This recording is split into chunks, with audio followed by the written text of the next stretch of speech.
बिस्मिल्लाहिर्रहमानिर्रहीम, अस्सलाम वालेकुम। Welcome to my kitchen. उम्मीद है आप सब लोग खैरियत से होंगे। आज मैं आपके साथ एक स्वीट डिश की रेसिपी है जो आपके साथ शेयर करूंगी। सेवइयाँ तो हम सब के घरों में बहुत ज़्यादा बनती हैं, लेकिन इसमें मैं थोड़ी सी वैरायटी में ज़रा डिफरेंट स्टाइल में मैं बनाऊँगी और जिससे उसकी क्वान्टिटी भी बढ़ जाएगी और उसका जायका भी बहुत ज़्यादा इन्हांस हो जाएगा। ये बारीक सेवइयाँ, मोटी सेवइयाँ नहीं लेनी, ये बारीक सेवइयाँ। इसके साथ एक ये खीर मिक्स का पैकेट है, कोई भी आप ले लें जो आपका दिल चाहे। खीर मिक्स हो जिसमें थोड़ी सी चीज़ें मिक्स होती हैं, तो ये आप ये खीर मिक्स का पैकेट ले लें। इसके साथ ही ये बलाई है, मिल्क पैक है जिसमें मैं सिर्फ आधा यूज़ करूँगी। और इसके साथ ही एक प्याली चीनी है, क्योंकि चीनी ऑलरेडी जो आप खीर मिक्स लेते हैं उसमें चीनी होती है, इसलिए मैं इसमें सिर्फ 1 कप चीनी यूज़ करूँगी। ये 1.5 लीटर दूध है जो मैंने नीडो का घर में बनाया है, और इसमें से मैंने ये थोड़ा सा ये निकाल लिया। इसमें मैं ये खीर मिक्स को मिक्स करके फिर मैं इसे सेवइयों में डालूँगी। इसके साथ ही ये 2 चमचे सिर्फ ऑयल है। तेल इसलिए है कि वो सेवइयाँ जब मैं इसे फ्राई करूँ तो वो जले ना, लेकिन इसलिए इसमें बहुत थोड़ा घी यूज़ होगा, ताकि ये घी जब हम ये तकरीबन जब ये खीर भी की तरह बनेगा तो ये इसके ऊपर ना आ जाए। और ये 4-5 छोटी इलायची है जो मैं जब इसे ब्राउन करूँगी तो इससे तकरीबन आप समझे मैं भगार लगाऊँगी सेवइयों में।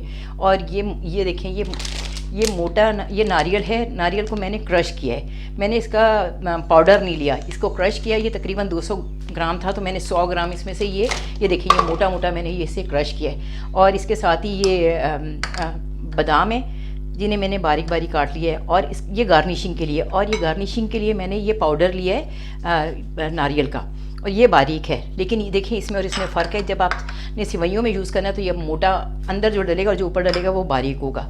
और अब मैं नेक्स्ट, आप ज़रूर इस रेसिपी को अपने घर में ट्राई कीजिएगा।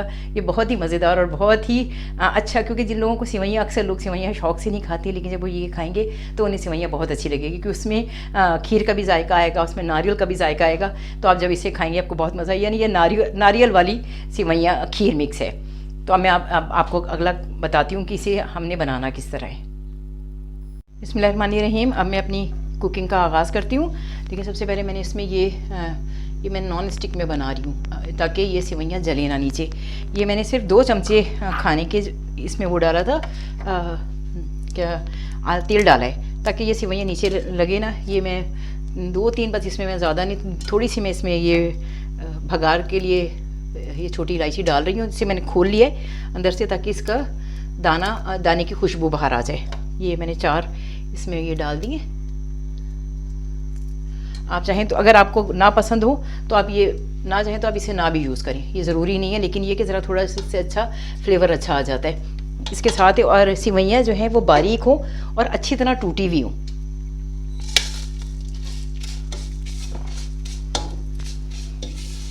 और इसे हल्का फ्राई करना है, इसे तेज़ फ्राई नहीं करना कि ये जले ना, क्योंकि अगर ये जल गई ना तो ये सारी खीर, जो सेवइयों वाली खीर है, इसका सारा कलर ख़राब कर देगी। लेकिन इसे तकरीबन 2 से 3 मिनट तक फ्राई ज़रूर करना है।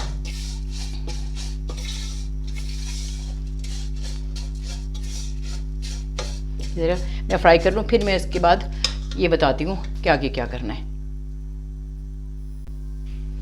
इसको इतनी देर से फ्राई करना है जब तक इसमें से खुशबू ना आने लगे। मेरी ये सेवइयाँ अच्छी तरह फ्राई होगी, तकरीबन 3 मिनट लगे, इसमें से खुशबू भी आने लगी। बस इसे मैं हल्की आंच पे इसे फ्राई किए ताकि ये जले ना। ये अगर जल गई ना तो इसका ये टेस्ट ख़राब कर देंगी। इसके साथ ही मैं इस पर ये 1 प्याली चीनी है, क्योंकि खीर मिक्स में भी चीनी होती है, इसलिए ज़रा मैंने इसमें अभी ये सेवइयाँ थोड़ी लग रही है, लेकिन जब ये फूल जाएंगी तो फिर इसका जो हजम है वो ज़्यादा हो जाएगा। इसके साथ ही मैं इसमें ये तकरीबन 1.5 किलो दूध है जो मैंने नीडो का ही बनाया है।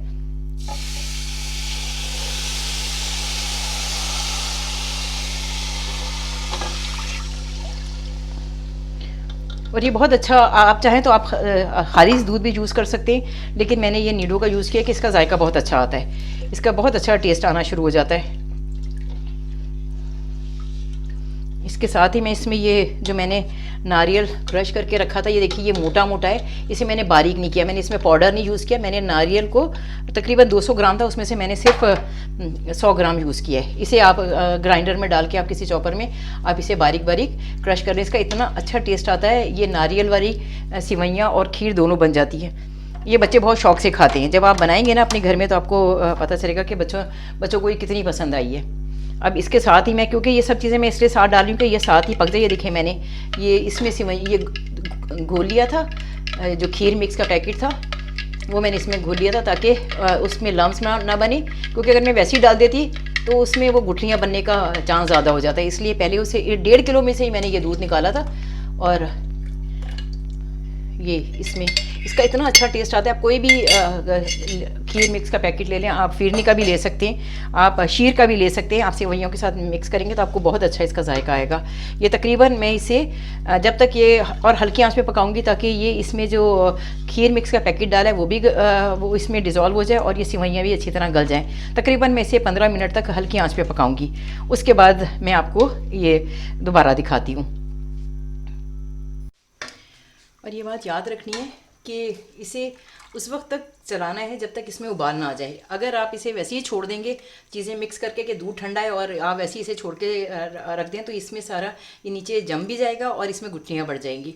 इसलिए सबसे पहले जब तक आप ये इस दूध में उबाल नहीं आता इसे मुसलसल चलाना है। जब ये इसमें उबाल आ जाए तो फिर इसे हल्की आंच करके आप इसे 10-15 मिनट के लिए वैसे ही छोड़ दें। और लेकिन ये ज़रूर है कि दरमियान में आप इसे चेक करते रहें ताकि ये रहे कि ये नीचे लग ना जाए, क्योंकि अगर आप इसे छोड़ देंगे तो वैसे ये होता है कि फिर नीचे लग जाता है। और एक बात ये याद रखनी चाहिए कि जो कस्टर्ड और या खीर इसको उस वक्त तक डिश आउट नहीं करना चाहिए जब तक ये थोड़ी ठंडी ना हो जाए। और उस अरसे में भी ये है कि उसे मुसलसल चलाते रहें।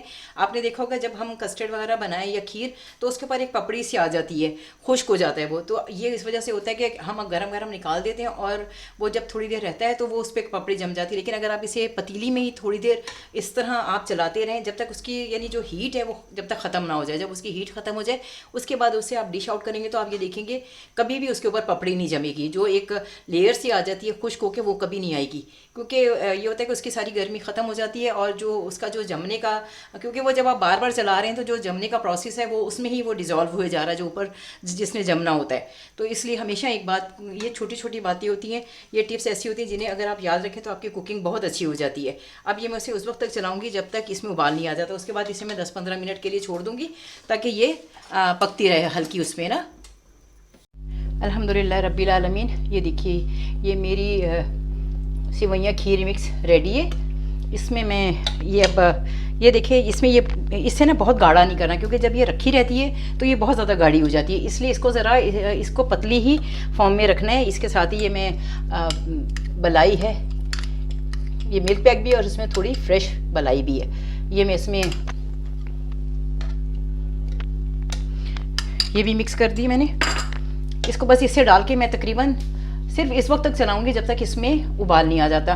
और मैं इसे डिश आउट उस वक्त करूंगी जब ये थोड़ी इसकी ठंडक कम हो जाएगी, क्योंकि एक बात ये बस ये याद रखनी चाहिए कि अगर आप इसे जल्दी जल्दी आप इसे निकाल देते हैं तो वो उसके ऊपर वो एक लेयर सी आ जाती है जो बहुत ही बुरी लगती है खाते वक्त। इसलिए अगर आप इसे जब जिस पतीली में भी आप बना रहे हैं अगर आप उसमें थोड़ी देर उसे तकरीबन आप उसे हर वक्त थोड़ी जब तक उसमें थोड़ी जो उसकी गर्मी है वो नहीं निकल जाती उस वक्त आप उसे चलाते रहें।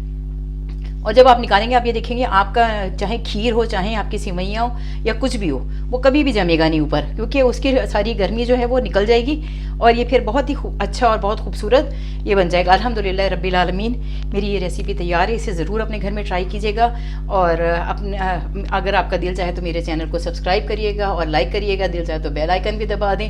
अभी मैं इसको जब गार्निशिंग करती हूँ फिर मैं आपको दिखाती हूँ और फिर उस वक्त मैं आपको अल्लाह हाफिज़ कहूँगी। लेकिन मैं इसे तकरीबन 10-15 मिनट तक इसी तरह रखा रहने दूँगी ताकि इसकी गर्मी ख़त्म हो जाए और जो मैंने बलाई डाली है वो भी इसमें डिज़ोल्व होकर और उसमें भी उबाल आ जाता है। क्योंकि अगर आप उसे वैसे ही डाल के और उतार लेंगे तो उसमें ख़राब होने के चांसेस ज़्यादा हो जाते हैं कि पता नहीं ये अगर 1-2 दिन या काफ़ी दिन की पड़ी हुई है तो आप जब उसे भी उबाल लेते हैं तो उसमें वो तकरीबन आपकी ये खीर जो है फ्रिज में 4-5-6 दिन आराम से रख कर आप इसे यूज़ कर सकते हैं। बस ये तकरीबन तैयार है। अब जब मैं इसे डिश आउट करूँगी फिर मैं इसे आपको दिखाऊँगी कि ये इसकी क्या शक्ल बनी है।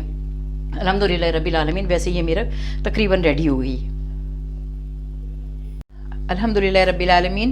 मेरी ये खीर मिक्स सिवैयाँ खीर मिक्स नारियल वाली बिल्कुल रेडी है। आप इसे ज़रूर एक दफ़ा ट्राई कीजिएगा। ये मैं इसके ऊपर थोड़ी सी गार्निशिंग कर रही हूँ। ये इससे बहुत अच्छा टेस्ट आ जाता है और इसकी लुक भी बहुत अच्छी हो जाती है। अगर आपके पास काजू हो या पिस्ता हो, पिस्ता आप डालें, वो भी बहुत अच्छा लगता है। मेरे पास पिस्ता नहीं था, इसलिए मैं ये नारियल और बादाम से मैं इसकी गार्निशिंग करनी हूँ। और बादाम भी आपने ये देखिए, इसमें ये थोड़ी सी ये इसका बहुत अच्छा नारियल मैंने इसके अंदर भी काफ़ी सारा डाला है। ये देखें, ये मोटा नारियल है इसका। मैंने, आप ये याद रखना कि ये इसमें मोटा नारियल है जिसे क्रश करके डालना है। ये बारीक पाउडर वाला यूज़ नहीं करना, ये सिर्फ गार्निशिंग के लिए यूज़ होगा। अगर ज़िंदगी रही इंशाल्लाह ताला तो आपसे किसी नेक्स्ट वीडियो में मुलाकात होगी। अपनी दुआ में मुझे याद रखिएगा। अल्लाह हाफिज़, फ़ी अमान अल्लाह। अगर मामा का चैनल अच्छा लगे और उसको लाइक करें और सब्सक्राइब करें और बेल आइकन भी बजाएं। अल्लाह हाफ़िज़।